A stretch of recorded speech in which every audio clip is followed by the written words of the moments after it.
Hi my dear friends, இன்றைக்கி நான் hair growth and hair ஷைனிங்க்கு ஒரு டிப்ஸ் சொல்ல போகிறேன். வாங்க வீடியோக்குள்ளே போகலாம். ஃபஸ்ட்டு ஒரு பவுலில் கேர்ட் எடுத்துப்போம். இந்த கேர்ட் கூட இங்கே பாருங்கள் ஒரு எக் எடுத்து இதில் நம்ம ஒயிட்டை மட்டும்தான் சேர்க்க போகிறோம். ஒயிட்டை மட்டும் எடுத்துக்கோங்க.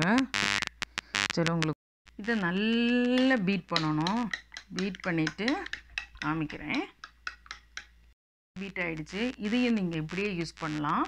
இதில் உங்கள் ஹேரில் டேண்ட்ரஃப் இருந்துச்சுன்னா ஒரு 4-5 ட்ராப்பு லெமன் இதில் யூஸ் பண்ணி விட்டுக்கோங்க. இது டேண்ட்ரஃபை அது ஹேரில் இருந்துச்சுன்னா எடுத்துரும். அப்புறம் நீங்கள் ஹேருக்கு எப்போவுமே யூஸ் பண்ணும்போது வெறும் கேர்டு அண்டு இது மாதிரி எதாவது ரெமெடி யூஸ் பண்ணிங்கன்னா தயவுசெய்து ஹேரை ஆயில் இல்லாமல் யூஸ் பண்ணாதீங்க. இதுக்கு கூட கொஞ்சம் 1 ஸ்பூனு ஹேர் ஆயில் யூஸ் பண்ணிக்கோங்க. நான் இப்போ தேங்காய் எண்ணெய் யூஸ் பண்ணிக்கிறேன். நீங்கள் எந்த ஹேர் ஆயில்னாலும் பரவாயில்ல, யூஸ் பண்ணிவிட்டு தேய்ங்க. நம்ம ஹேருக்கு ஒரு மாய்ஸ்சரைசேஷன் கொடுக்கணும், இல்லைன்னா ரொம்ப ட்ரை ஆகிடும். அதனால தான் இதை இப்படி ரெடி பண்ணிவிட்டு நீங்கள் தலையில் நல்ல எல்லா இடத்துலையும் தலையை படுற மாதிரி நல்லா தேய்ச்சிட்டு 1/2 hour கழித்து நீங்கள் பாத் எடுத்துகிட்டு ஷாம்பு போட்டு கழுவிடுங்க. உங்களுக்கு இந்த டிப்ஸ் பிடிச்சிருந்தா எம்ஜேஎஸ் அம்மா ட்ரிக்ஸ் அண்ட் டிப்ஸ் சேனலை லைக் பண்ணுங்கள், ஷேர் பண்ணுங்கள், சப்ஸ்கிரைப் பண்ணுங்கள். பக்கத்தில் இருக்கிற பெல் ஐக்கானை ப்ரெஸ் பண்ணுங்கள். நன்றி, வணக்கம்.